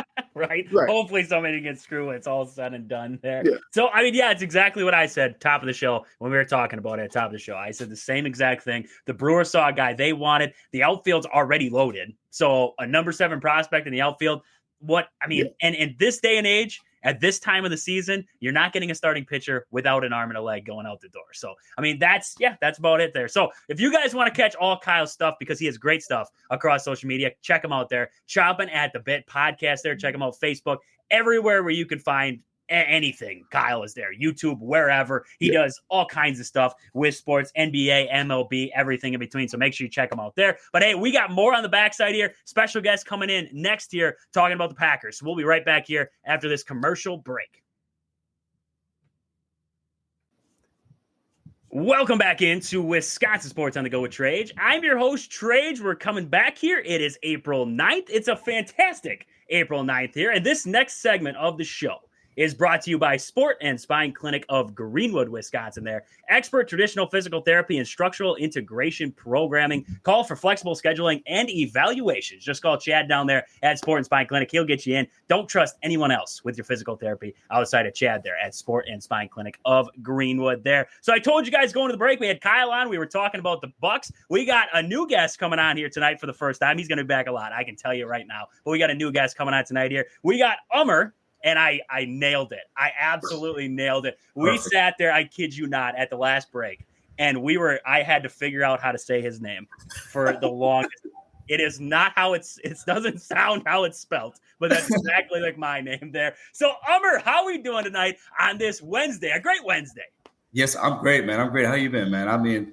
It's a Wednesday. The weather's kind of hit or miss over here by DMV area, but I can't complain, man. We're alive and well. You know how it goes. That's how it goes. Alive and well. That's all you need to know. That's all you need to know there. If you want to find Ummer and his great stuff, because it is fantastic, you're going to hear his stuff here tonight a little bit on the show, but you can find him at Game On Wisconsin there with Coast to Coast Packers, a great Packers podcast and show there. Find it on YouTube, Spotify, Facebook, iTunes, wherever you find podcasts, you can find him. And hopefully he's going to be back here on the show weekly to give us our Packer update. So hopefully we can have him back here. But Ummer, let's fly right into it. We're off and running tonight here. We might as well keep it going here. Yeah. What do you think? We've been seeing, so as of late, I saw a video, Jair Alexander, McKinney, they were working out. It seemed like they were in good spirits, right? Because the last time we saw Jair, he walked out of the locker room and said, basically, deuces, I'm out of here. I ain't talking to nobody. And he left. And it was like, okay, he's not happy. Who's he not happy with? I don't know. Well, now we see a little bit of an offseason workout with these guys together. They've been working out for a while now. Seem to be in good spirits, which is the opposite of what we thought Jair was. So the Packers, we haven't seen a lot of movement. Goody said they'd like to, if they're going to move them before the draft so they know what they got. Not really any rumblings right now, especially because he just had the owners meeting and all these guys were together. We haven't heard anything out of there. What do you think the Packers are going to do? You think they're going to move on from him? What would you do if you were in the Packers' shoes? Are you moving on from him, or are you keeping Jair Alexander? The thing with Jair is that, he was Brian Gutekunst's first draft pick in the first round, right? He traded up for him after going back and forth with the Saints, getting additional picks and stuff like that. Jair is a 2-time All-Pro. He is probably the best corner on our team. And he's had some injury issues. We did have some, captain stuff issues last year in Carolina. But again, when he's on the field, he is a difference maker. And I think last year there's a lot of frustration on his part, probably on the team's part, about the fact that, he tried to come back and rehab instead of getting surgery earlier. I find a way to keep him because Goody even said it at the owners meeting. He goes, we've invested a lot of energy and time in Jair. And, you want to get something back for him. More than likely, you probably won't, because everybody knows there's this impasse right now. But if you've seen him training with McKinney, he actually also called Nate Hobbs and texted him, and told him, was like, hey man, congratulations, welcome to the team. So he's doing things that makes me feel like he's still a part of the team, which he is. And he has every incentive to come to the team, come to the voluntary workouts, still get paid if he wants to. I find a way to keep him. If not, if it doesn't work out, I find a way to do right by him and send him to Baltimore. So he can play with his former teammate, Lamar Jackson, and Luke from Louisville. The happiness that he had when he saw Lamar get drafted in the first round back in 2018 was something that they still show to this day, right? And I know the cap hit it's negligible for the most part. They're talking about how they've gone to him, and they have not gone to him on a restructuring. Even if they did, he wouldn't take it. So I don't know if it's basically a line has been drawn, and we're just trying to see who's going to budge first. But at the end of the day, me personally, I do try to find a way to keep him because we're a better team with him on the field without. I know people say for how long or how many games. I don't know, but for all the games he plays, he pretty much is a shutdown corner. Yeah, no, I would agree. And the way that I would bring him back is I would tell him you get incentives. This is how it's going to be. If you 100%. play so many games, this is how much money you get. You give him his whole contract. If he plays set amount of games, does this, you get 4 picks or what? I'm just spitballing here. 4 picks, not really that high, but whatever you would count as the average for interceptions, right? Across the league, so many tackles, so many pass deflect, whatever it is, right? Yeah. You give them those incentive-based contract and say, this is what you got to do to prove it to us. Not just give them a guaranteed contract at this point, because I got to be honest with you, he's not worth the guarantee at this point because that's the thing is what sucks is like you said, when he's out there, lockdown, he's your guy. Yeah. But when he's out there, right? Yeah. I mean, these last 2 years, we've seen him for 7 games in total. 2021, we saw him for 4. When we see him for 16 games, he's fantastic. Yeah. But can we get him for 16? That's the question. And that's where a lot of Packer fans are at, where why do we need him? Why? And so we forget that he's there because he's hurt all the time. So it's like, can you get him back? Can you get him healthy? Hopefully you do. Hopefully you bring in the right strength and training guys that can keep him healthy, keep him out there, and keep the thing moving. But that's where I'm going right now is incentive-based a little bit there for the contract for him. But the Packers, you mentioned it there. They had a couple of moves this last offseason. Nate Hobbs and Aaron Banks. I thought great moves. Nate Hobbs, I thought on that defense, he's very versatile, can move around. He can play inside, outside, wherever you need him. That's what Goody loved about him. I see that too with him there. Aaron Banks, he's a road grader. I mean, that's what the Packers wanted. They wanted a road grader. He's a road grader on the inside. Fans are still upset though. Because they're like, why did we? Yeah, they're always upset. It's like, why can't we just be upset? Why can't we just be happy, right? Everybody just wants to be happy. We can't be. It's so crazy to me because we yell about corners. We get a corner. He's not good enough. We yell about I can't believe that anybody yelled about the offensive line because you want to know why we lost to the Eagles? The offensive line. It was like once he went down, we were done. We were done because people are like, oh, well, it wasn't just that. I'm like, no, penalties galore. After Elton Jenkins went out, so many penalties, we couldn't even get a drive started. So yes, it was a big reason. So I look at that and I'm like, love it. Love the move for Aaron Banks. But fans are upset. They say, well, why didn't you go get this wide receiver? Why didn't you go get this guy? Why didn't you go get this guy? What do you think? What do you think of these moves that the Packers have made so far? Is it enough in your eyes? Did they do enough in your eyes so far in free agency to say, I like this? Because a lot of you listen to Goody and he's like, we can fill these holes with the guys in the room, right? The defensive line. We love what we have in the room already. Some of these the wide receiver room, we love what we got. I said I kind of like what they got too, so I don't know. I'm kind of at a crossroad with that. What do you think about the moves they made? Do you think it's enough? I think that no matter what the Packers did, this free agent market was not as good as we thought. There was a lot of big money that was thrown out. We did have to throw a lot of big money for Aaron Banks. But again, Aaron Banks comes from a system, a Shanahan system, so he kind of already knows how LaFleur runs his team when it comes to offensive line. He does shore up either the left or right guard, consider that Elton now will probably move to center. Now, was I really keen on the signing based on the money amount? Not really, but I get why they did. Like you just said, when Elton went out, that whole offensive line was just gone to shambles, right? And then Nate Hobbs, who's an amazing corner, but talked to a lot of my friends that are Raiders fans, they say that he's going to miss games. So it's almost like, we got a guy who's highly aggressive, who likes to attack the ball. And when you hear him talk too, he seems like a very humble, down to earth, and just loves football. Like he just wants to play football.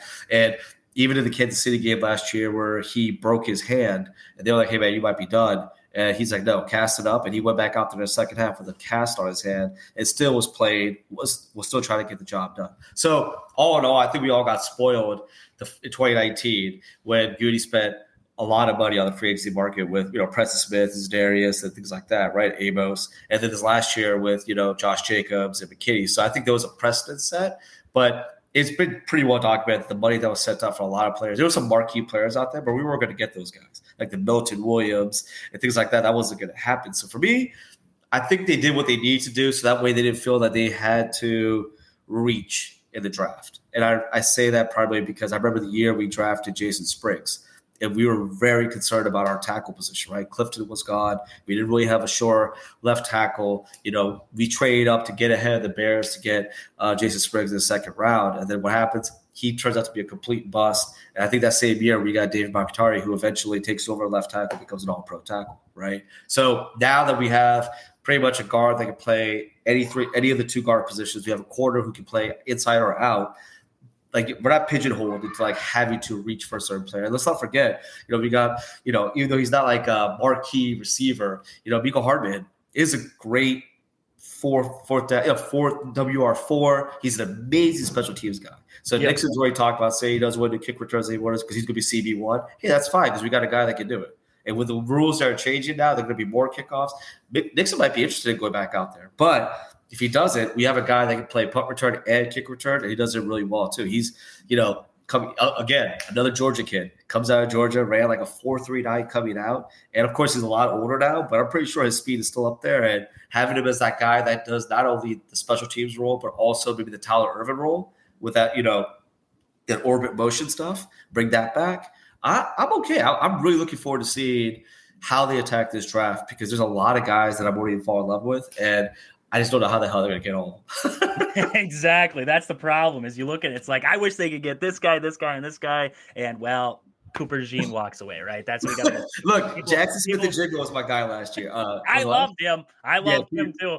And I love Cooper DeJean too, but the amount of credit, I got to listen to everybody freak out about Cooper DeJean now. Like I said it after. That was my guy. I love Cooper DeJean, and I really wanted him.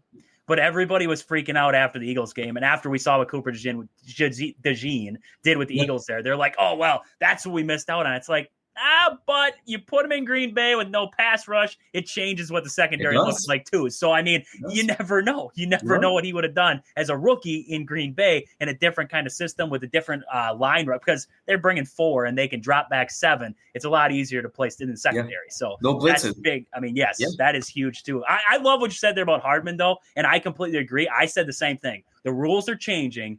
Kick returning is going to become a hot commodity, and bringing in a guy like that who's excellent in the return game, I love it. You need guys like that now because they're going to do everything they can over the next couple of years to make sure that everybody's returning kicks. I still don't understand why we don't move the kicker back. We keep penalizing them for, we're going to keep moving them out, right? We're going to move it to the 40 here pretty soon. Pretty soon it's going to be midfield, not a fair catch.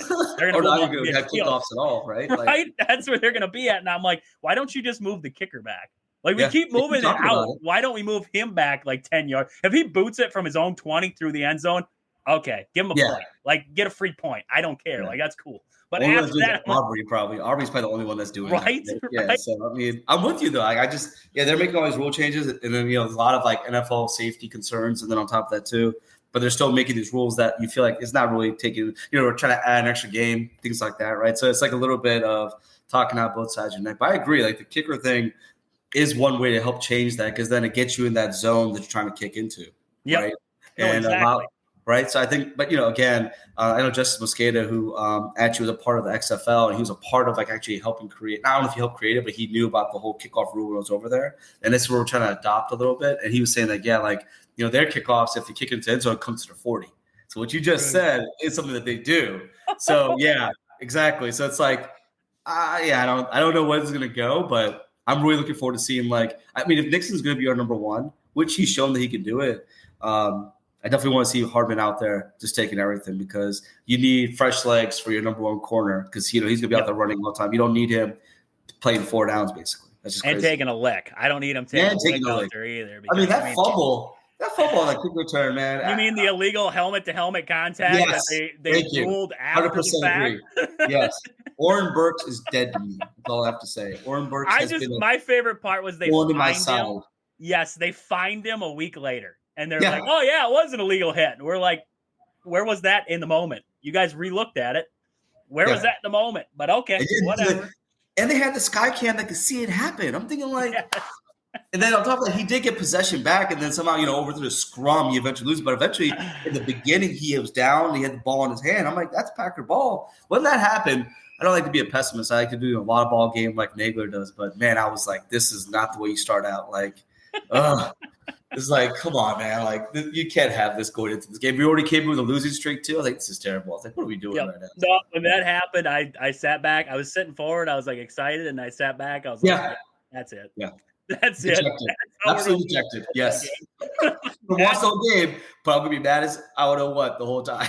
Yep. I was like, I'm going to sit here, but I went and shovel snow at halftime. I was like, I'm going to shovel some snow. I am that heated right now. I'm going outside. I had all these of my Philly friends and all these people blowing up my phone. And I'm just like, guys, it's not. Oh, you're out that way too. So that didn't I went to Philly to watch the game with my friends because it was in Brazil, so we didn't go to Brazil, obviously. And just like that game, even though we lost, it was a back and forth game, right? It was a pretty cool game. And I think that last year, with everything that kind of happened, we didn't really get blown out very much. Like, what I'm saying? Like, we were in most games. But it just – I felt like all the games we should have won, we did win, except the Bears game.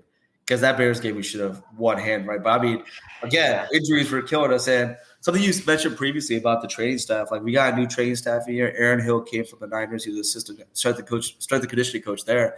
And him and, like, Jair vibed really well. Like, they said that they got along great. They're on the same page. And we did see a decrease. What was it? Decrease in hamstring, but there was an increase in like knee injuries. It was something different, like we were seeing, right? And again, no matter what you do, you can't account for injuries. Like injuries are going to happen. They're freak things. These guys, they put their bodies in some kind of like conditioning to where, like it's just injuries going to happen. They're so wound up so tightly sometimes. You can't really account for it. I agree 100%. That was great stuff there from Amar. We're going to catch him back here. He'll be back next week. Don't you guys worry. He'll be back next week. We'll talk about more Packers coming up in the show next week. So thank you for jumping out with us tonight here, Amar. We'll have you back next week here on the show. Thank you for having me, man. I really appreciate it. This is awesome. There we go. You take care, buddy. We'll catch you later. And, hey, we'll be back here on the backside of this break. We got more Badger talk to get to here tonight. All right. Take care. Welcome back into Wisconsin Sports on the Go with Trage. I'm your host, Trage. We're coming back. It's April 9th. That was a fantastic last two segments that we had. Kyle coming on talking Bucks, and then I had Ummer, sorry, almost spaced it there. I said his name wrong at the end of the last, before the break to it. I'm like, oh, crap. I was like, I started out so well. I screwed it up again. Ummer there, that was a great segment for him when he was coming on there talking about the Packers too. So make sure you guys, if you didn't hear it, make sure you go back on the podcast, wherever you find podcasts, you can find it there. Make sure you search it up there and find it there. So with that, I want to get into a little bit more Badger talk here. I know we talked Badgers football and basketball already, but there's one more thing I want to talk about Badgers. But before we get there, I want to mention the sponsors of this show here. First, Marshfield Motor Speedway, the half-mile paved racetrack 3 miles west of Marshfield on County Road H. Find upcoming events and races at marshfieldspeedway.com. Foreman's Hardware. At Foreman's Hardware, they offer everything from home essentials to farm supplies. House to farm, grills to drills. Foreman's Hardware has got you covered. Visit today in Loyal, Kobe, or Medford, Wisconsin. There, tell them Trade sent you, get 5% off. Nothing better. You got spring essentials you need, get down there to Foreman's Hardware. Tell them Trade sent you, get you 5% off. And then also Sport and Spine Clinic of Greenwood, Wisconsin. There, expert traditional physical therapy and structural integration programming. Call for flexible scheduling and evaluations. Just call Chad there at 715-267-4583. That is 715-267-4583. And if you are a local business, I want to support local here on the show. So if you're a local business and maybe you just want to get your name out there, contact us on the show. You can text me 715-990-4914. That is 715-990-4914. Or you can email me, wiscosportsonthego@gmail.com. That is wiscosportsonthego@gmail.com. Find us on Facebook at Wisco Sports on the Go with Trade. That is Wisco Sports on the Go with Trade. Reach out on any one of the platforms. Find us, reach out to us. We definitely love to talk with you, get you sponsored, and get your name out there to as many people as we possibly can and help you fulfill a dream, whatever it is. Help you fulfill that there. So we have also exciting news. We have a non-for-profit group that we're going to start working with here. So hopefully going to have some big news with them coming up in the future here. Just got to fine-tune some things, and then we're going to get that up and rolling here. So I can't wait for that because it is exciting what we got in the works right now. So stay tuned for more information on that one there. So I want to jump back over to the Badgers just for a second. There wasn't a whole lot to it, I guess. But this came across my Twitter feed the other day, talking about Mark and Leslie Johnson. So Mark Johnson, the head coach of the Wisconsin Badgers women's hockey team there, and also his wife, Leslie, they have opened up a new ranch. It's called Akpe. I probably butchered that, just to be honest with you. AGAPE ranch there. It's going to be opening up. It aims to provide a safe and positive healing experience for kids through the power of nature and animals, especially horses. Johnson said kids interacting with horses will help boost their self-confidence. That is 100% the truth. 100% the truth. And I don't know if you know me, you know about my family and everything like that, or if you don't know me, my family has had horses for generations. Belgian draft horses, right? Not Clydesdales. I swear you get more. And if any of my aunts, uncles, grandma, she's probably listening right now. They have gotten are these Clydesdales? You're like, no, they're Belgian draft horses. Are these? No, they're Belgian draft horses. Like that. Get that question all this thinking time there.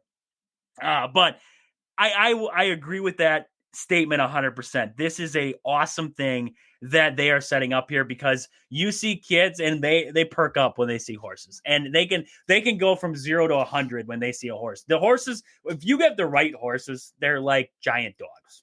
So I love what they're doing here, because it is going to open up avenues for kids all over the place that they didn't even know. And my wife, she worked at a therapeutic ranch for a little bit there.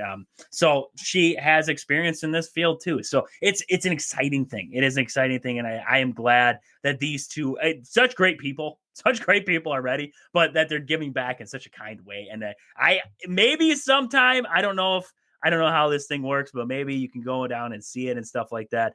You can also, they got cleaning out the chicken coop. You can go clean some chicken poop up. I mean, that sounds exciting. Gardening, everything like that. So you can get a full experience when you're down there at the Akpe Ranch. So make sure you're looking up there. It's at the, to raise money. They also hosted a charity event, I guess. So they've been doing a lot of charity work with it too. So it's just exciting stuff. So just giving back to the community. I saw that and I just wanted to talk about it. They're just announce it a little bit, just raise awareness for it, because that was awesome when I saw that was happening. So that's about all I had there with the Badgers. I want to jump over a little bit of Brewer talk here. So we're watching the Brewers right now. As you guys know, we're pre-recorded, so we recorded the night before, right? I'm watching the Brewers right now. Yelich just went deep there against, I think it was against Herget there for the Rockies. Yelich struggled mightily in that game, 0 for 3 against Freeland. And goodness gracious, out of all the guys Freeland faced, if he would have faced Yelich every time, he would have looked like he was like the best pitcher in all baseball. It seemed like his stuff was really working when he's pitching to Yelich, and I was really kind of nervous there for a minute. And now I'm watching this here, and the Brewers bats are just taking off. We got Contreras going deep there. We just saw Bryce Duran go deep to extend that hitting streak, and then we see Contreras go deep. Yelich goes. Everybody is joining in the home run parade there. This Brewers team, over this last weekend here, against the against the Reds there. They did face the Royals before that, but against the Reds, they started to take off a little bit, and it was because the pitching staff came back down to earth, right? The pitching staff, you look at the first series against the Yankees, and those are some skewed numbers. I mean, first game of the season, Freddie Peralta pitched well. There was 4 runs in the entire game there. For the Yankees in that one. Freddie ended up taking the loss. He gave up 2 of those runs. So not really, I'm not going to sit here and say it was completely Freddie's fault, right? 2 runs given up in the entire game there. Next game out, 20 runs they gave up. Next game out, 12 runs given up. And then they faced the Royals game 1, 11 runs given up. And you're like, when is it going to stop, right? When is it going to stop? That's when this guy came along by the name of Chad Patrick. I didn't know who this guy was. They're like, who's Chad Patrick? This is random guy. We're going to call him random guy, right? Comes in, 4 2/3 inning, 3 hits, 3 walks, 5 Ks in this one. Pitched fantastic, right? And it was all around a great effort. Then in the rest of this for the Brewers team there, pitching wise, they pitched a shutout. And then after that, the arms took off. The arms took care of business then. And it felt like we were watching Brewer baseball. How the Brewers win games, it felt like we were watching that again. 5-0 in that game against the Royals. 3-2 in the next game against the Royals there to win the series. 1-0 against the Reds. 3-2 against the Reds in game 2. And then game 3 came around, and my goodness, they have got to let Rodriguez. I vouched for him. I did. After, I believe it was the Royals. I think they lost the game to the Royals there 11-1. And I think he gave up, 6, maybe 4. Only 4. Not bad. Only 4, right? And he gave up those 4 runs, and I was like, guys, first off, he's not even supposed to be pitching. I'm not going to, start beating on this guy just because I can. Well, now I'm looking at it, and I'm like, okay, 1's bad. 2 games of just getting shelled, that's a different story. Because in that game against the Reds, the Brewers needed 1 shutdown inning. 1. In that whole stretch, they needed 1. The Reds put up 4 runs. Actually, it was 7-0. Then the Brewers came back, made it 7-5. Then the Reds put up 3 more runs, made it 10-5. And the Brewers put up 2, made it 10-7. And then 1 more run there after that, and it was nighty-night, lights out, right? It's just, you want to sit there and hope that this guy could figure it out at some point, because the Brewers have had guys figure it out at some point. But if that was the last outing of Rodriguez, that was the last outing of Rodriguez. We'll get over it there. And he can take, what's his name, with him too there. I believe the other guy who pitched there was Connor Thomas in that one. Connor Thomas, he's gotten lit up multiple times there for the Brewers too. So I've had enough of watching both them guys pitch at this point. And I know I can't be picky because there's nobody left, right? I know I can't be too picky, but son of a gun. It's like the Brewers pitching staff finally figured out, went through this stretch of games where they start the season. Look how many runs they gave. 32, 36 runs, 36, and then 47 runs through the first 4 games. And then they go on this burner and they only give up 4 runs in that stretch. And you're like, wow, okay, here we go. And then the Reds score 11. And then next day out, they only score 2. So it's like, where was your difference? Well, these guys pitching, right? And there's not much you can do about it because the pitching staff's kind of banged up. But we'll see. I mean, I'm hoping that was probably their last outing. I know Quintana is slated to come back here pretty soon. I did see exciting news. Tobias Myers last night there, he did pitch a game down in Nashville. And that was exciting because it was a good inning. 3 1/3 innings pitched, 2 hits, 0 runs, 2 walks, 2 strikeouts, 45 pitches.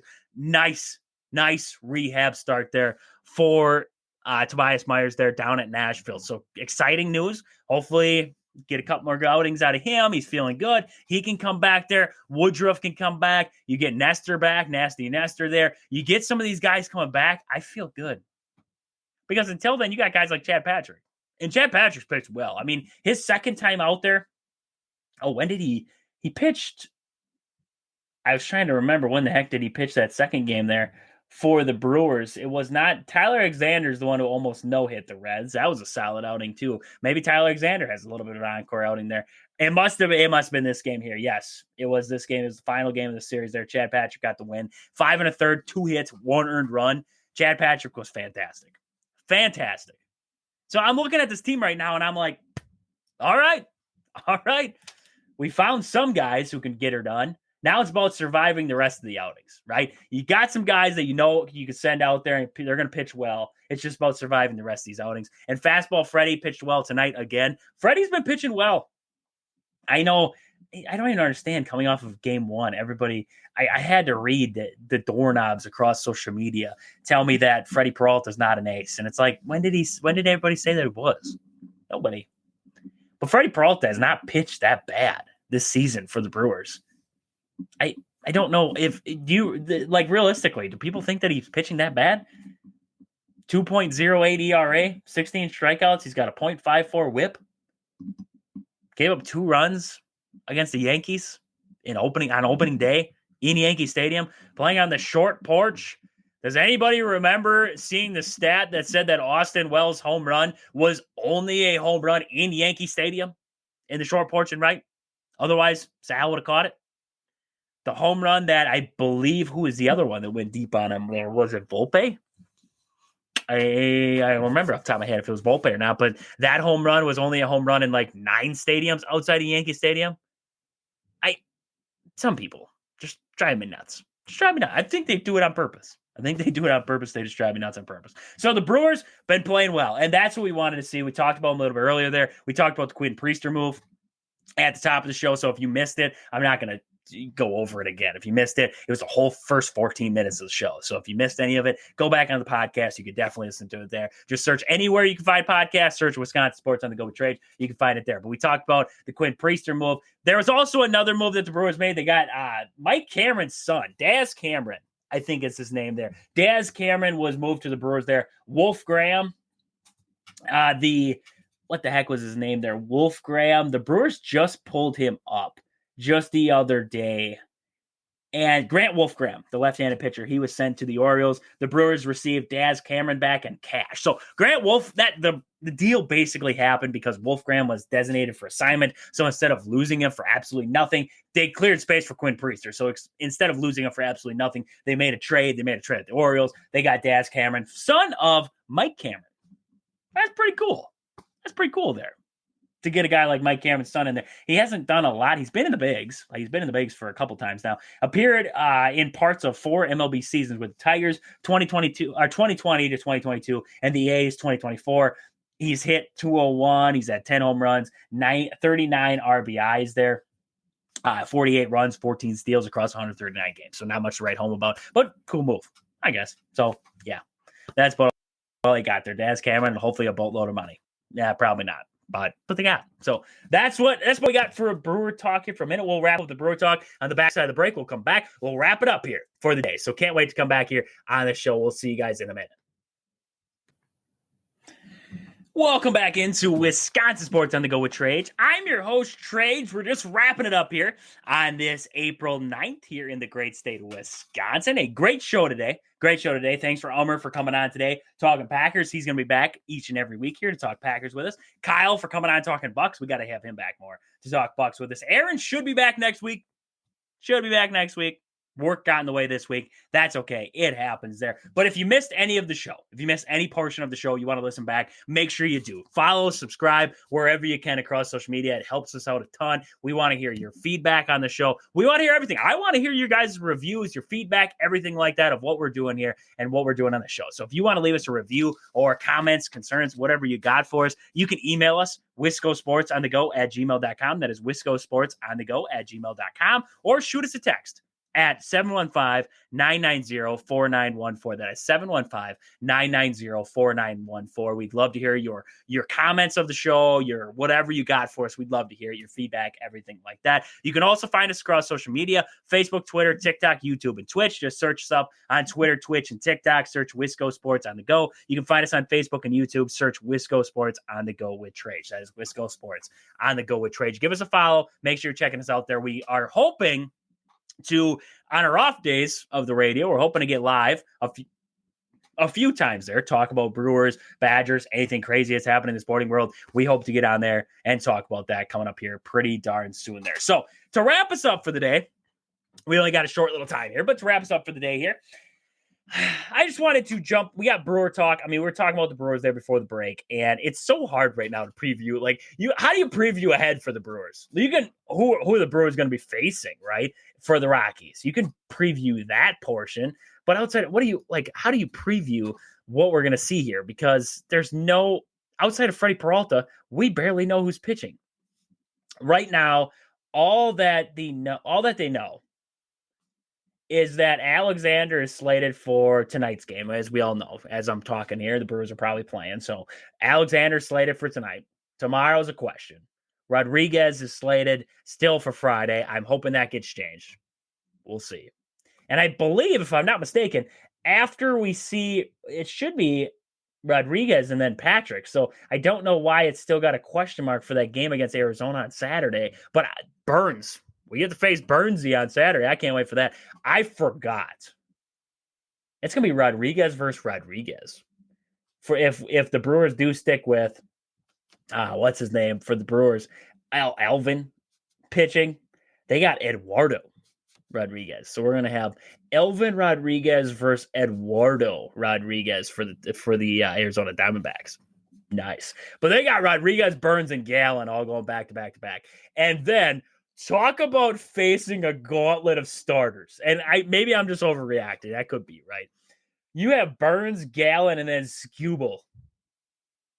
And then Flaherty. Burns, Gallen, Skubal, and Flaherty. All in a row between the Diamondback series, and then you go face the Tigers, and you get Skubal and Flaherty right off the bat.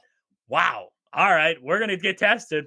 They're going to find out if they can hit right off the bat here this season. That is nuts. That is nuts. I did not see. I just was looking through the schedule coming up because I was going to bring up a point that, like, you don't know who the Brewers are pitching. Well, you don't know. I mean, looking at the schedule, I didn't want to know who was pitching against them because holy cats, that should be a heck of a series there. So, I mean, here we go. Here we go, right? You wanted excitement, you get excitement with these guys. That is going to be a heck of some. This is going to be some heck of some. Those are going to be some darn good matchups. Let's go with that. It's going to be darn good matchups. Also, I saw the new Brewer, like the jerseys, the football jersey idea that they had. Those are pretty cool. I gotta be honest with you. If anybody, I don't know. I gotta check out when that game is with the Brewers football jersey, but I gotta get myself down there and hopefully grab one of them because I see Jeff and Tim last night on the broadcast. They had one up in the booth with them, so hopefully I can get my hands on one of them darn things there moving forward here. But hey, we got just a little bit here before we got to wrap it up for the day. I wanted to get over into one of our segments. What's grinding my gears? What's grinding my gears? And the biggest thing coming off this last weekend that was grinding my gears, absolutely, was the Duke game. I talk about Duke too much, to be honest with you. My dislike of Duke, I talk about too much. That game against Houston, I got to be honest with you. If you're coming off that, and I saw so many people complaining just to complain that Duke lost the basketball game and that the reffing didn't go their way. Welcome to our world. Because for the last how many years, the reffing didn't go our way, and it went your way. Ask Wisconsin, 2015 national championship, folks. What the hey happened there?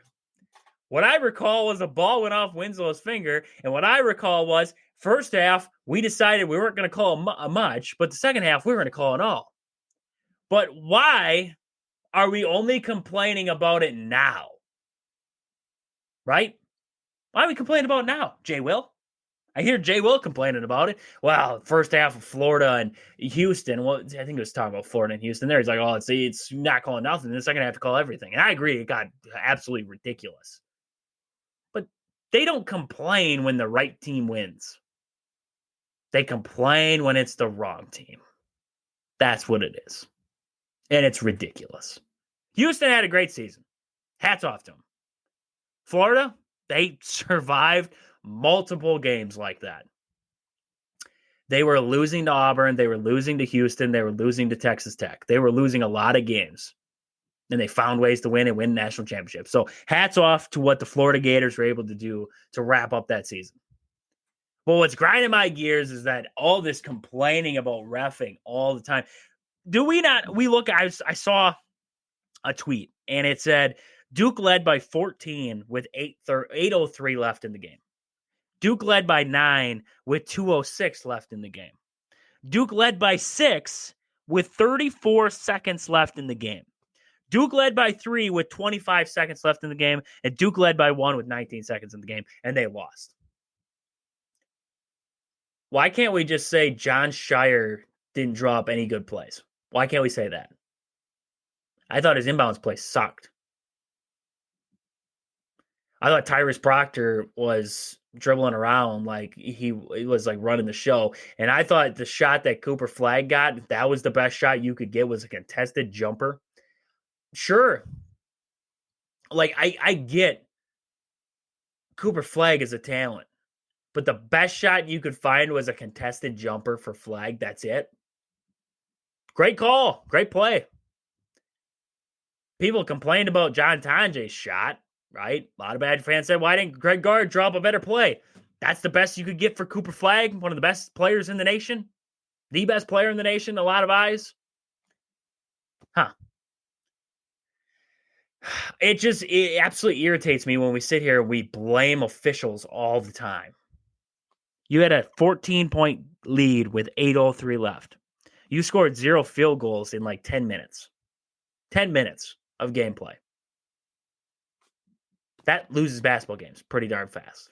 So that's what's grinding my gears this week is people just blaming officials just to blame officials. So, hey, we got to get out of here for the day. We are just about to the 2-hour mark there. You can find us across social media, Facebook, Twitter, TikTok, YouTube, and Twitch. Find us on Twitter, TikTok, and Twitch. Search Wisco Sports on the Go. Facebook and YouTube, search Wisco Sports on the Go with Trade. You can also email the show. Let us know what you're thinking. WiscoSportsOnTheGo@gmail.com. That is WiscoSportsOnTheGo@gmail.com. Or shoot us a text. Let us know what you're thinking. Comments, concerns, feedback, everything. We'd love to hear from you. 715-990-4914. That is 715-990-4914. But hey, we got to get out of here. Thank you all for tuning in tonight. We can't wait to get back here next Wednesday and talk with you guys again. So we'll see you next Wednesday here on the show. Until then, see ya.